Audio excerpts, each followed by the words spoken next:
Let's introduce our guest, Chiara. So I'm going to read a little bit of something that Chiara says about herself.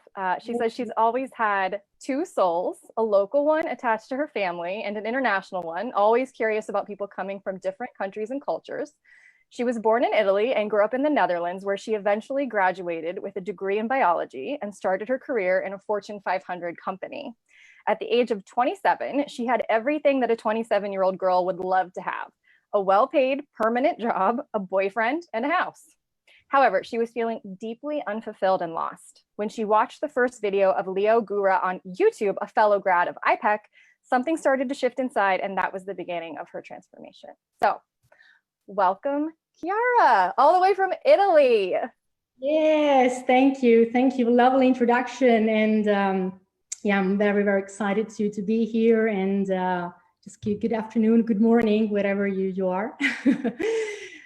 I would, Chiara, are you seeing some of these people saying good morning? We've got people from New Jersey. Oh, we have someone saying ciao, Chiara. I probably didn't say that quite right, but I'm excited. Denver and Omaha, Nebraska. Oh, and we've got some people joining us from Italy too, and Cincinnati. I love it. I love when people just all over the world are joining us. So, okay, I want to just warm up because I think when people meet a coach, they have some basic questions that I always love to hear about someone's background. And I think everyone else is curious too. So what was your life? So remind me, okay, so it was, you kind of had this shift at 27 was when you kind of found your track. So if you don't mind me asking, how long ago was that? How old are you now? So I'm turning 34 this September. Okay. I don't know if you know this, but I'm turning 32 in August, and I discovered IPEC when I was 23. So two people here that got into coaching, it seems like relatively young compared to most people. And I maybe want to revisit that because I think we get a lot of questions from younger people about, can I really be a coach? Do I have that credibility? So what was life like sort of pre, you kind of ending up on the track that you're on now? Yes, well, as you beautifully described before, so I was very involved in this career in the corporate system. So I graduated in biology, and then I went through some, different roles, and then finally I got this permanent job. And for those who are from Italy, we know that Italy, it's not so easy to get straight away to be hired in an amazing company, get well-paid job and whatsoever. So from the outside, everything was perfect.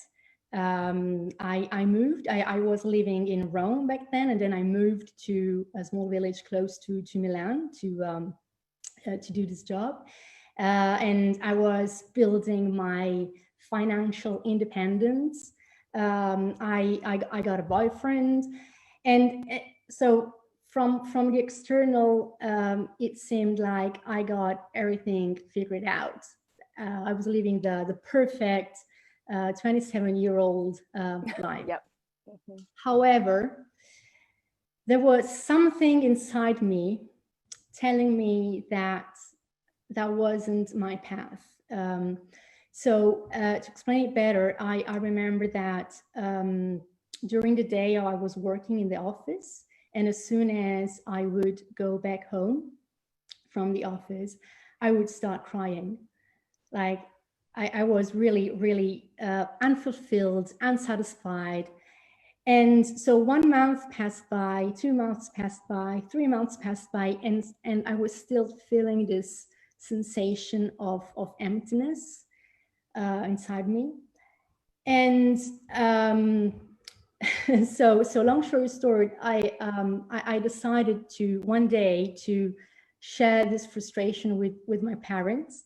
So I was born in Italy, specifically in Naples. So I called my parents, as I usually was doing back then.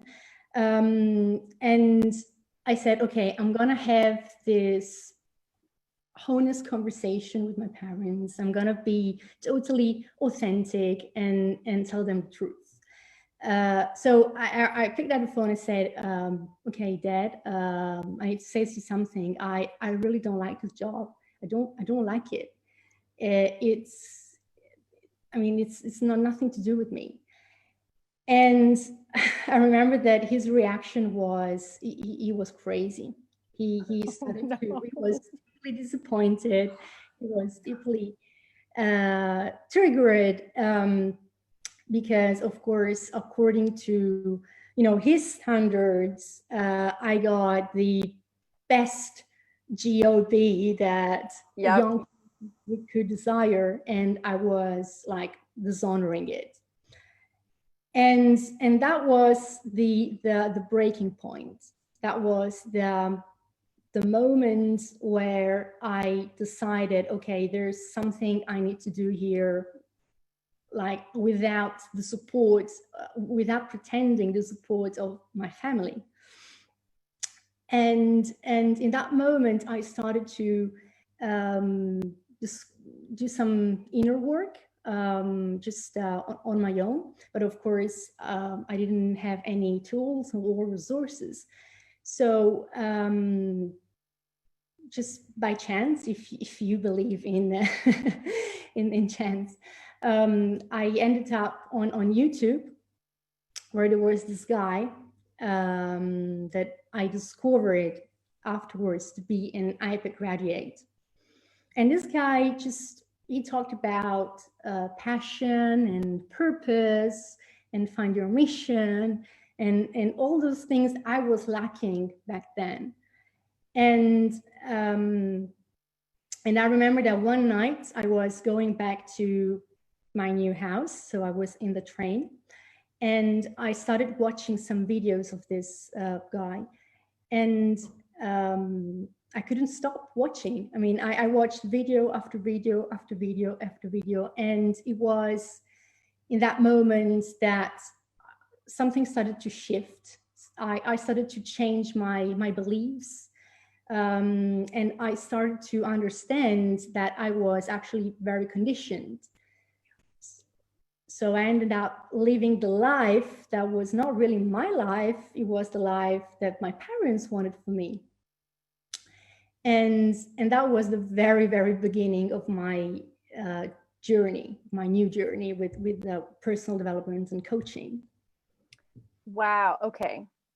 So I want to commend you because I think it takes a lot of bravery to have your parents, these people who love you and they do want the best for you. They might not always, you know, be told, sometimes they're a little bit misguided in the fact that they love you and support you, but that doesn't necessarily mean that you should do what they would do in that situation. And so it takes a lot of courage to really stand up to anyone, especially those who love you and are the closest to you. You know, it takes so much bravery to say, I don't know that this life that you've envisioned for me is the life that I envisioned for myself. And I think that not only am I going to question what you're saying, I'm going to have to go back and question all of the beliefs and the patterns and the sort of behaviors that I was conditioned to a lot of, you know, a lot of the time because you conditioned them for me, maybe unintentionally, unconsciously.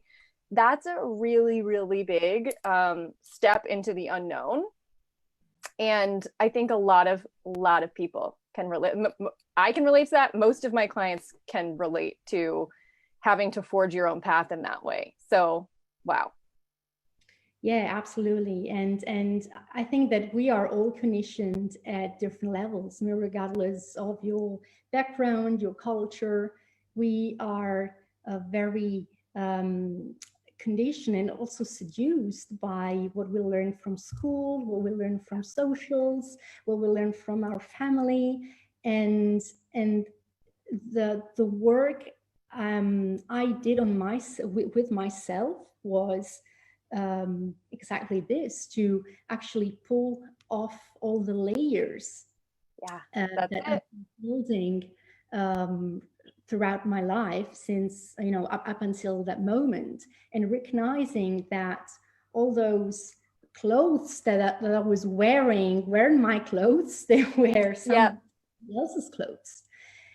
And And yes, as you said, it takes a lot of courage. And a question that really helped me to then step into that courage was, what if I don't do nothing? What if I stay here without even trying to change, without even trying to Yeah. create a life according to my values? Yeah.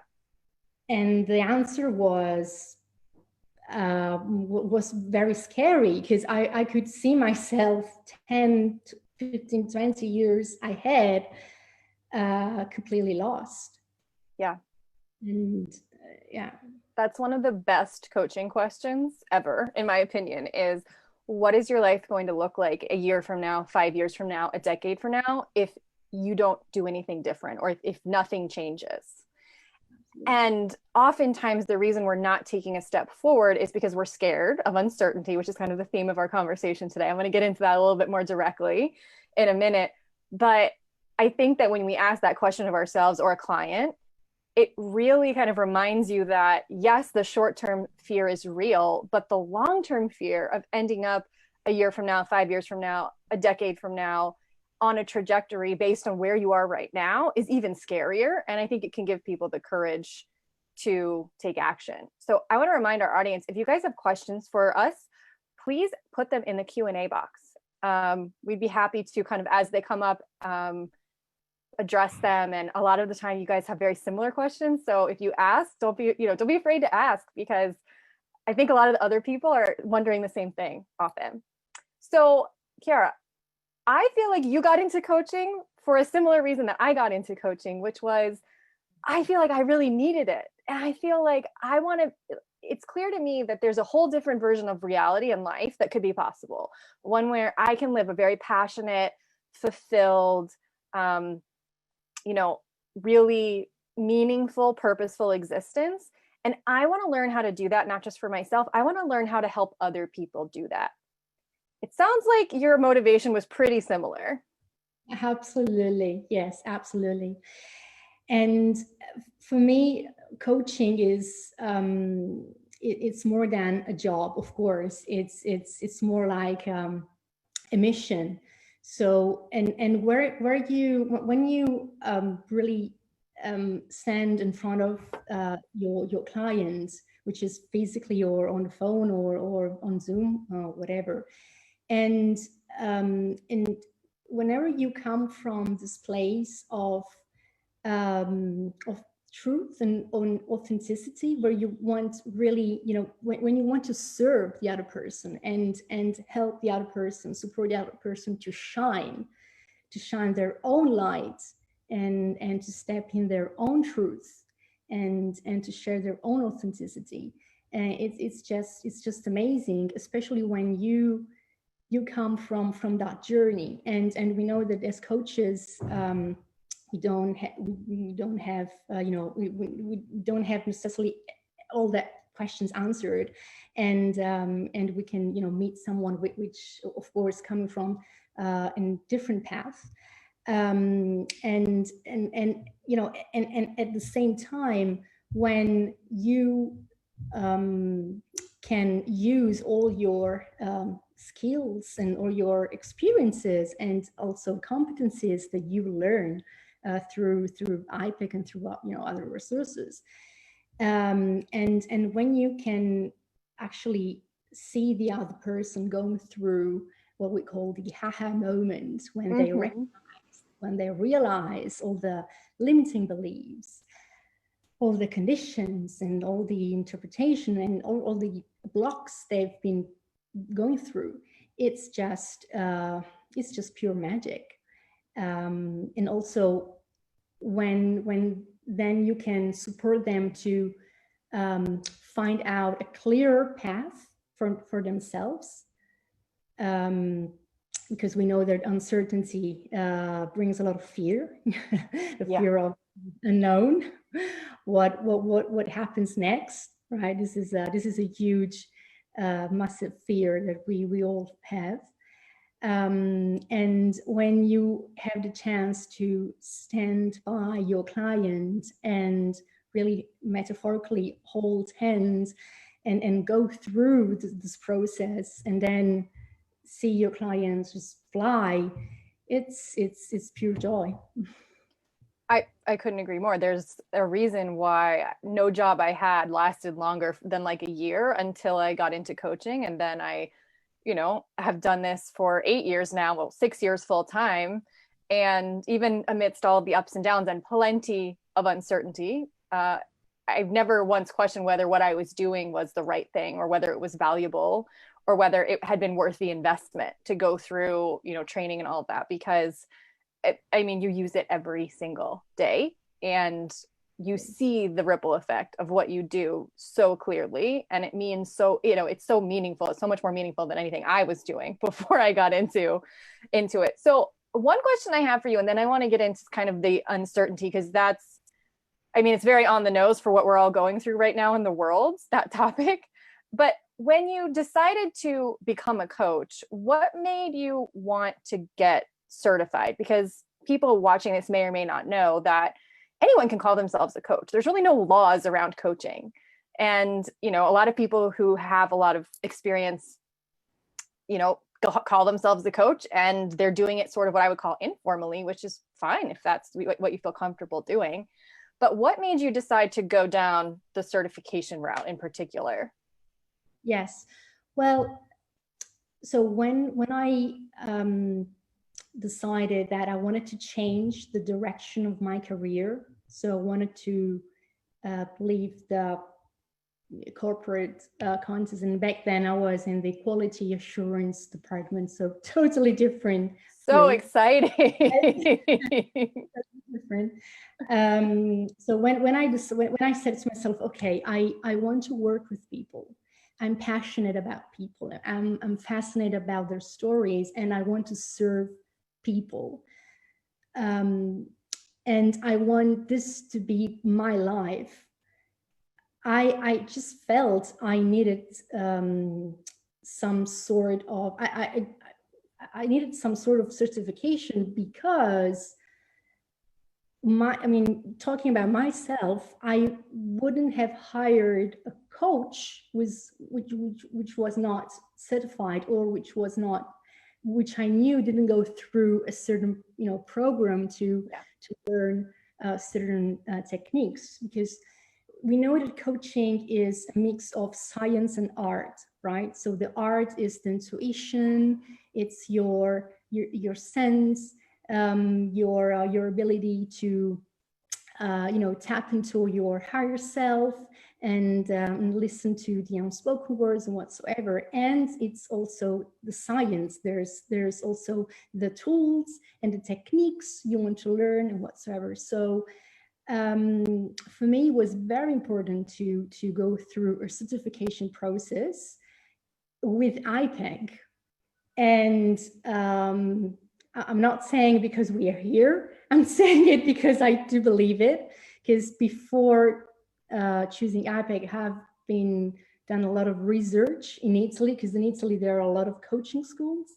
I spent several weeks researching, because I wanted to pick the best coaching school in the world, in the marketplace, and IPEG ended up to be that one for a lot of reasons. So yeah, this is why I basically went through a certification program, and I chose IPEG. Yeah. I think that people are always surprised when they get into training just how much you really need to not just know, but you really need to embody in order to be a great coach. And that's not something that can be taught in like a couple weeks. To really master something and really get to that core, that deep place where that conditioning you mentioned earlier lives, you really, you've got to go through a sort of rigorous process, which what I think the benefit of it is that it also transforms you and your life and the way you think and your conditioning, kind of a win-win. So now that you are, you're a coach and you've been a coach for a while. Yeah. What is kind of touching on the uncertainty? I know I've experienced a lot of uncertainty, and I think one of the best sort of what I would call almost like a spiritual assignment is learning how to be calm and trust that things are going to work out in the face of uncertainty. So I'm curious how you've experienced that since making this transition. That's a good question. So, so yes, uncertainty is of course a very big topic. It's a very relevant topic, also because of the times we're living right now. What is really what has really helped me is just to tap into myself, into my true self, and we often listen this word trust the process. Trust the process, at the end of the day, means trust yourself. So trust your abilities, but most of all, trust the vision you have for your life, for your career, for your relationship, whatever. And when you can really tap into that space of authenticity, when you allow yourself to really listen to your voice, to your inner voice, and not to others people's voices, the fear of uncertainty just goes away, because there's a lot of power when you can really tap into your inner knowing and authenticity, and also enabling others to do the same. So so talking about my coaching business, which of course I am at the very beginning, because so my journey started at 27, but then I officially quit the company I was working with like last year. So you built it up on the side for a while. Yes, I built it up because while I was working, I was studying for IPEC. And then once I certified from IPEC, I started to build it, on the side, like part-time, and then just made a smooth transition from corporate to my business. And very, very interestingly, July 2019 was the month where I went to my boss and say, okay, I quit. You're coming up on a year anniversary of that. Sorry? You're coming up on your year anniversary of quitting. Yes, absolutely. My anniversary of quitting. Yes, babe. So I am, of course, at the very beginning, because then I started a new part-time job, and then building the coaching business aside. So it was all, step by step. Yep. And of course, and then came the pandemic. And then came the pandemic, and of course, a lot of projects and plans I was building on just changed. So they weren't there anymore. And so, and this can happen. And I know that probably it's pretty the same for some people regarding the jobs or relationships.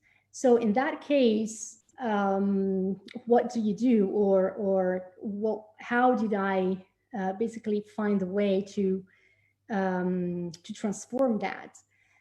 It's very simple and difficult at the same time. So I just trust that the fact that it meant to happen this way, just meant to be this way, and for some reasons, for the universe, if you believe the universe, or God, if you believe God, or whatever, Gus, or whatever. So there is a purpose. So there is a purpose for anything, for everything. So, and if things don't work out the way you planned in the first place, it doesn't mean that you did something wrong, or it doesn't mean that you have to feel fearful. It just means that there's a learning for you. There is an opportunity for you right there to learn something about yourself, um, and to just make maybe some changes and some tweaks here and there, and keep going towards your vision, towards your dream. Yeah. I feel like what you're kind of touching on, or at least kind of under the surface of what I'm hearing, is we kind of have to question what the definition of certainty even is. Mm, Because I think that it's so natural for humans to crave certainty. But at the end of the day, the more that we need certainty, the more that we grip onto things, that means the more that we feel like we have to be in control, the more anxiety we tend to have, the more we tend to get really attached to thinking, there's a right and a wrong decision that we have to make. And what you're saying is that actually, the more that you can actually embrace the idea of uncertainty, the more control you'll actually feel like you have, because you're not desperately, fearfully clinging to any one outcome. You're open to the idea that you could get where you want to go by lots of different means, and that you don't even necessarily have to understand why one thing didn't work and why you might be experiencing something that you're experiencing now. Maybe there's a really good reason to why you're experiencing what you're experiencing now, even if it's difficult, even if it's not at all what you anticipated. And like you said, there's probably an opportunity in there to learn something about yourself, or to refine something about yourself that really just needed refinement. So I I think that's part of what being a good coach is, right? Is that we have to question the definition of the thing that we're sort of attached to, or that the kind of unconscious operating system we've got in our minds. Like, why is it that we hate uncertainty so much? It's because we really like certainty. But why do we really like certainty so much? well, I think because we usually we grew up in a system where everything is figured out. So you know that in your life, you go to the school, and then you go to college, and then you get a job, and then you go into a relationship, and then Yeah. get married, and it's all like a designed path with one block at a time, and there's no space for being uncertain. There's no space for being, unsure, or well, we might think we are clear, and we know what we want, and sometimes might end up that we don't actually know it. And that was my case, for instance. Yeah. So I believed that was my life. That was, career in the corporation, and then just moving forward in that direction.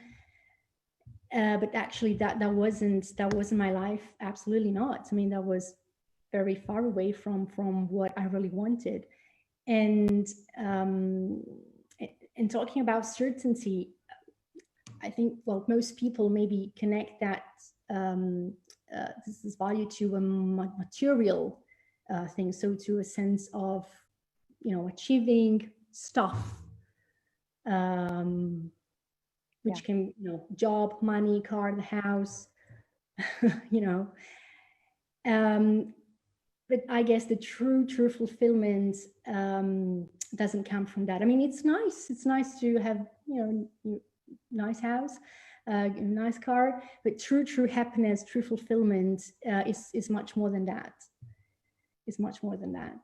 And it's when you can manifest and create the life you really want, and you can navigate through difficult moments. You can navigate through the thunderstorm, like the pandemic. I mean, the pandemic, I guess, was a huge thunderstorm, for emotional thunderstorm for a lot of people. Mm-hmm. Yeah. Earlier, you said that one of the ways that you like to sort of combat uncertainty within yourself is to try to tap into your intuition and, kind of be guided, as opposed to feeling like you have to figure out what to do next. Be guided by sort of what your true self feels called to, not necessarily what you think you should do, which is awesome. That's pretty much what everyone should be doing if we can. But I know as a coach, I work with this on my clients all the time. It's probably the number one thing that I feel like they struggle with is, how do I actually access that? Because there are so many things that get in the way of you being able to access your intuition or really feeling guided to knowing what you want.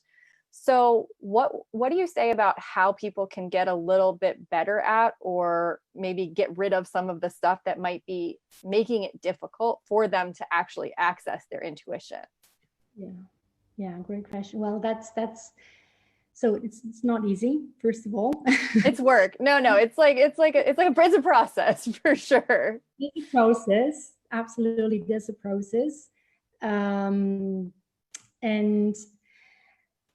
so the very first thing you want to do is to create that space to really allow yourself to listen to yourself, to be still, and and this is something I usually do a lot with my clients. It's to challenge limiting beliefs. So to challenge beliefs that we learned to be true from society, from others, and really to just feel the feeling. And so something I really was struggling a lot before starting my journey with IPEC was that I could feel feelings, but in some way I didn't want to just listen to them.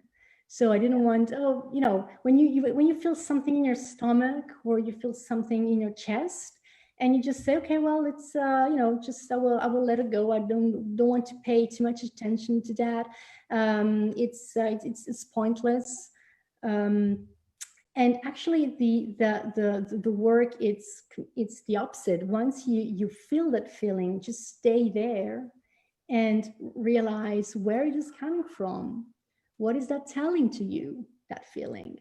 And I remember that before starting my job, getting my permanent contract, I was living in Rome, so I took the train. I went to the new factory, and I had this full day interview with my manager and the director and the HR, full day interview. And at the end of that, everybody left the room. So I was in the room on my own, and I felt very clearly a sort of a punch in my stomach. And that was a very, very, bad feeling, like it's if something not very pleasant was going to happen. And I remember very vividly, I felt that. And in that moment, I just got, when you say, okay, yeah, I feel this thing, but I don't want to see it. I don't want to pay attention to it.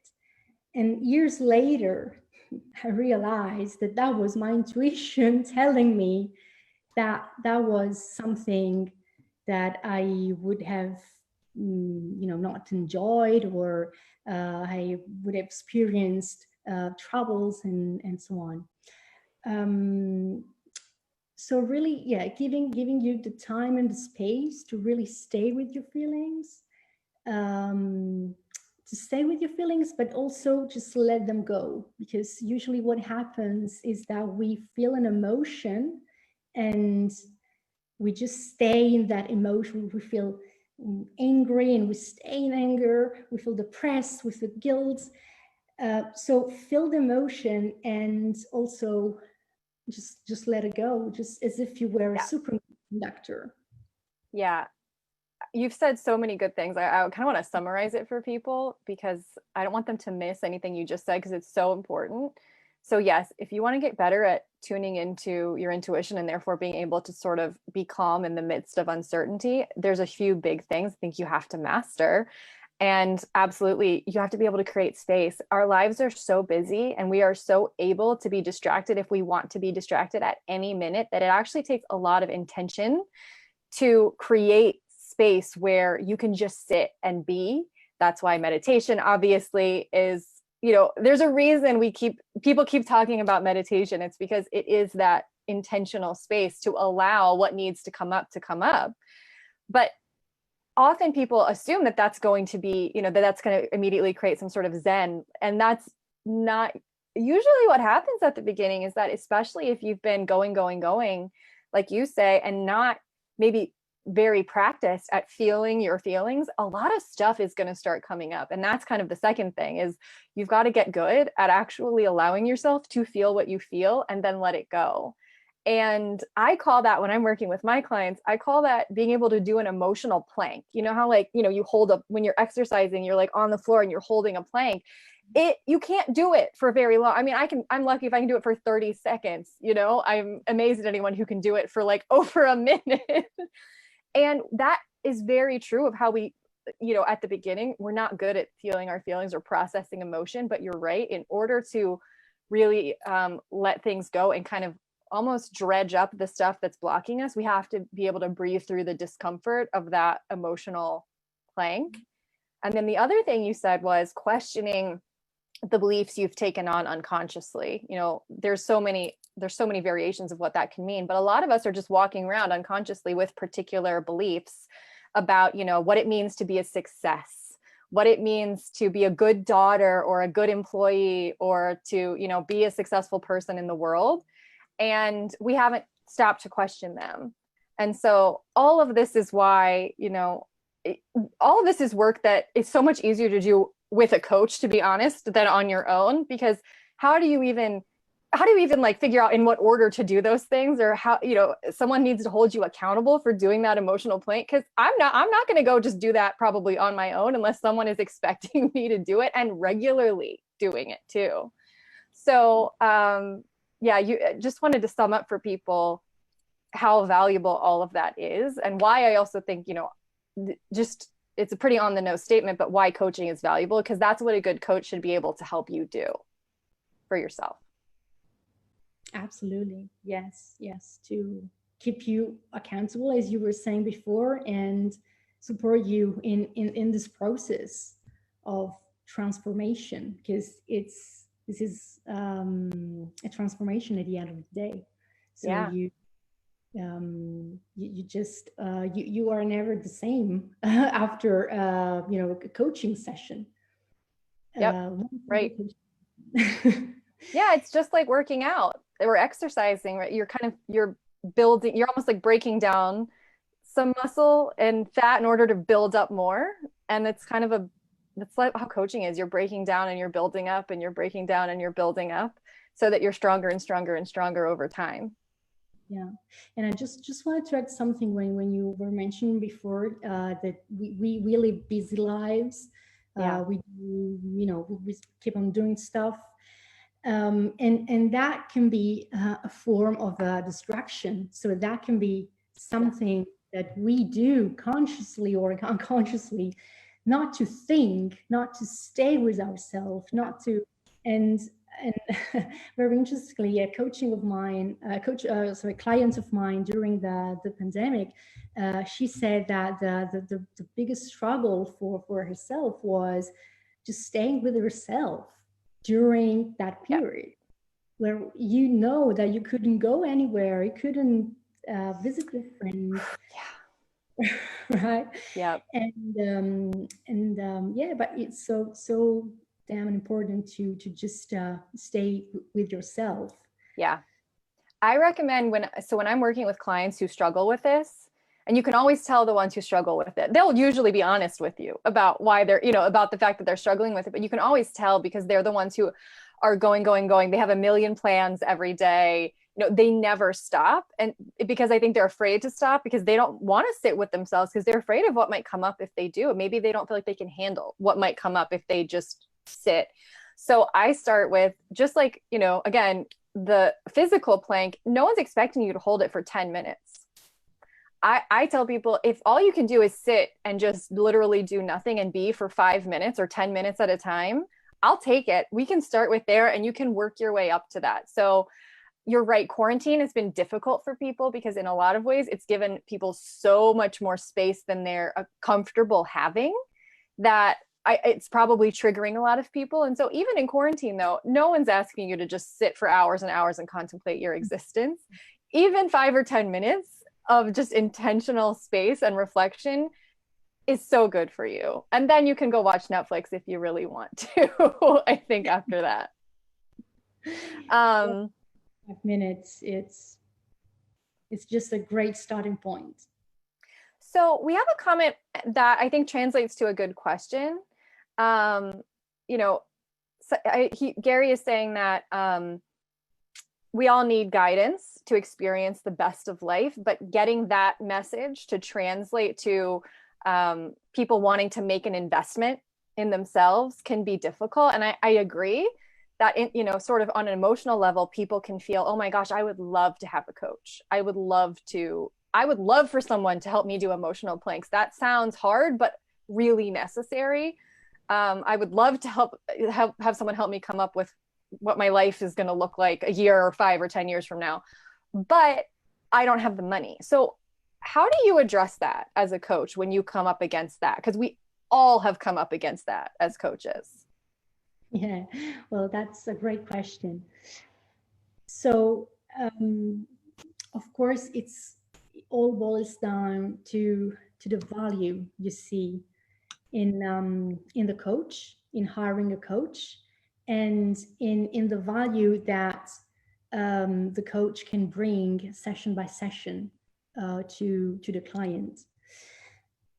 So in that case, if if the client is not in a place to just afford that amount of money, then what I usually do is to, instead of like doing a coaching session every week, as I usually do, I do it like twice a month or once a month,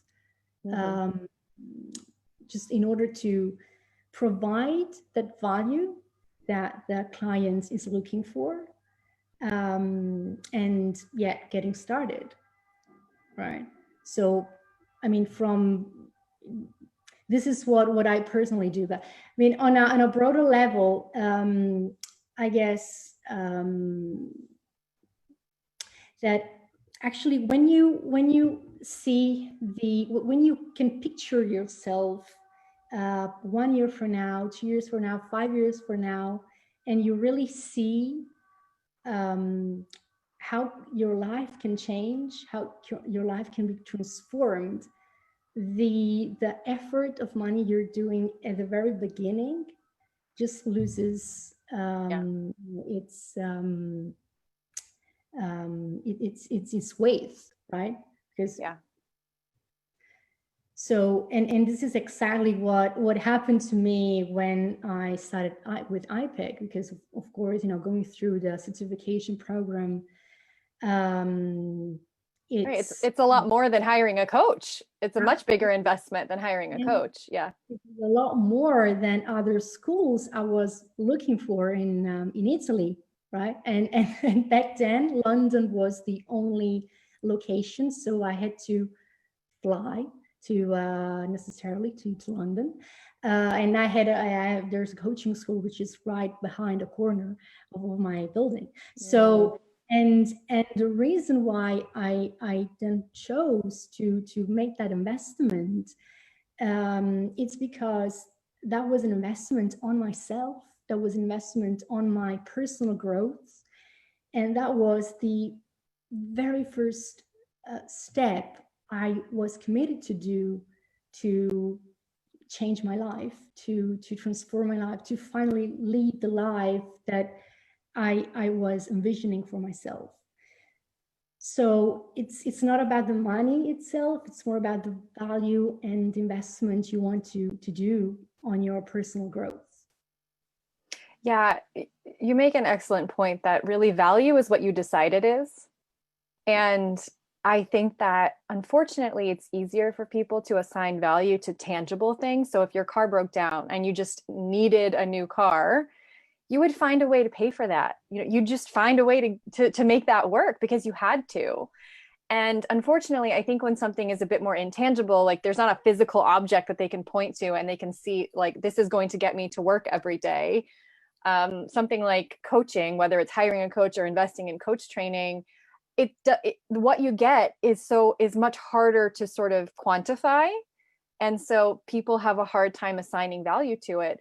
But you're right that when you kind of look ahead to, well, what could my life look like a year from now or 5 years from now if I don't, go make a change, versus what could it look like if I do? What opportunities might this open up for me? It becomes very hard, almost in a good way, to quantify like the possibilities and the value that you might get out of that trajectory.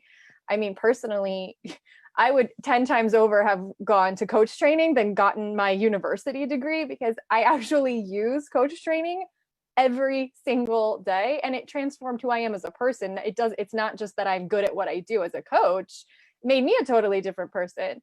So the value that I got of that was huge. Also, I'm sure you can attest to the fact that, when you start working with paid clients, it actually becomes pretty easy over time to pay back the investment that you've made in yourself, because, what's awesome about being a coach is that you're able to charge a pretty great hourly rate and kind of work to pay yourself back for that investment. So I've paid, what I invested into coach training off many, many, many times over in the past 6 years. So it really becomes hard to assign a logical value. Again, it becomes about tapping into your intuition, and just because something logically may or may not make sense doesn't mean it might not make exact emotional sense. I tell that to clients all the time. Yeah, absolutely. And you reminded me of a story when I first started. And of course, when you are at the I was at the very beginning, so I wasn't charging that much, because of course you have to become also confident in just asking or just connecting your value to your work. So anyway, I was coaching this friend of a friend of mine. So I've never met this woman before, but we had a friend in common. And at the end of our path together, she realized that so she was passionate about writing, so she started writing. She wrote a book, and she went to university, and she's like around 50 years old, so not pretty the age to go to university. And at the end of that, she said, I feel that I should have paid you more, because you have set me free. You have helped me to discover something that really fires me, and something I'm really passionate about. And she said I should have paid you more, and that made me smile, because I was of course very happy for her that she figured out what was her passion about. But yeah, I mean, it's difficult. And also coaching, I think it's very also difficult to explain. Coaching is an experience. You have to experience it. So when clients say, well, what is it about? It's not that easy to explain, well, especially in Italy, because in Italy, coaching is not that well known yet. So it's an experience. You have to try. You have to live it. Yeah. So I have one last question for you, which is, now that we're approaching the year of your anniversary of quitting, how did you know you were ready to quit your job? Oh, I just felt it. I I just knew it. So I arrived to a point where I couldn't wear my mask anymore in the office. That's funny that we're talking about masks right now in the age of pandemic, but yes. Yeah.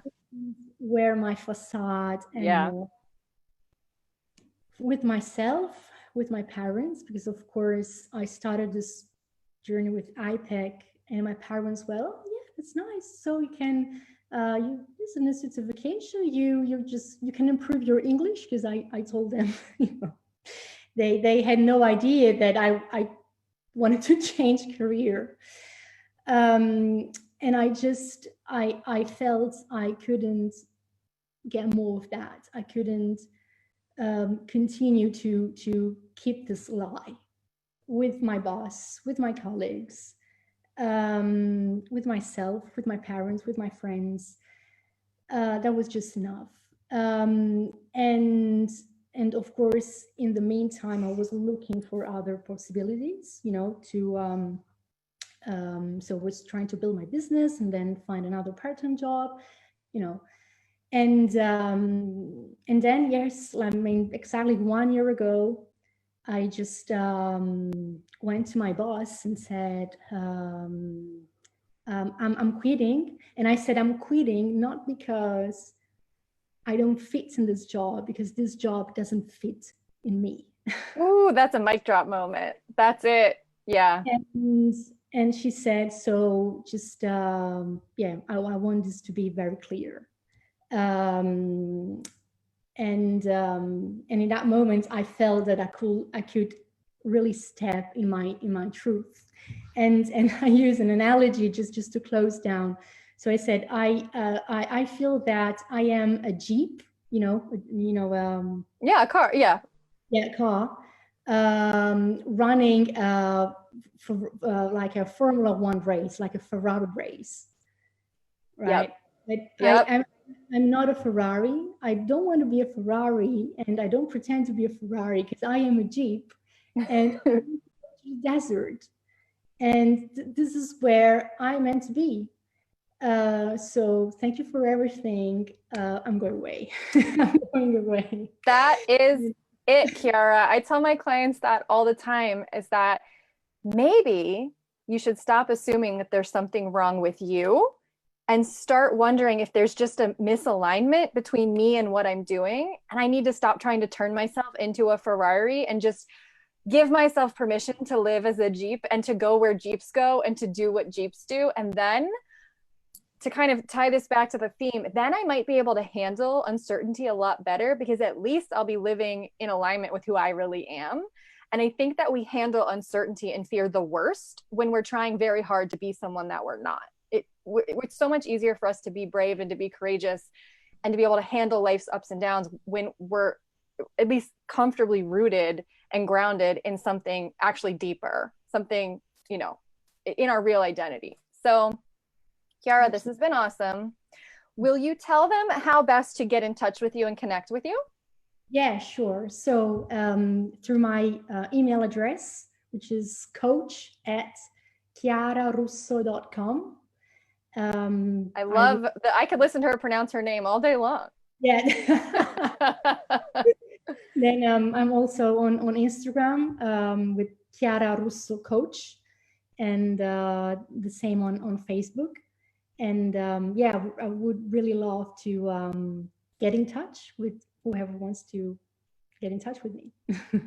So I hope you guys will, because obviously Chiara's super inspirational. We're going to put the info that she just said in the chat in Zoom. So take a look at that. I also want to share with you guys that if Chiara has inspired you and you want to get a little bit more deep into the exploration of coaching and coach training and what it might look like to take that journey on for yourself, this would be a great opportunity for you to request a session with one of our admissions coaches, which it may end up being me. It could end up being any of the other 8, I think, people that we have on our team. But we are so happy here at IPEC to talk to you about any part of the coach training process, not just IPEC. When I get on the phone with a prospective client, I am not trying to convince them to do this program, because I know that there's a right, and like Chiara and I've been talking about, there's an aligned and authentic choice for everyone. And that doesn't necessarily have to mean it's this, but it might really help you to have a conversation with someone to clarify what the possibilities might be, what, you know, what your vision could be and how that might be able to be made manifest as a coach. There are so many different applications of coaching. You don't just have to quit your job and start your own business like I did, like Chiara has done. There's so many people who never do that. They just take coaching back to their workplace, or back to their lives in just, you know, as parents or as family or as volunteers, so many endless ways. So we're going to link to how you can request the link to request a session with one of our admissions coaches. And then we're pretty prompt. Someone will be reaching out to you usually within 24, maybe 48 hours if we're closer to a weekend. So I thank you again, Chiara, for joining us. This has been so fun. I loved getting to know you, and I just felt like I was like internally just nodding my head. I was externally, but I was internally just nodding along the whole time, because so much of what you said is exactly how I feel too, and has been my experience, even though we're come from totally different places. So thank you. We appreciate you being here. Thank you. Thank you, Rachel. Thank you, everyone joining. That was a really exciting conversation. All right. We'll see you guys on the next one. Bye. Bye. Bye-bye.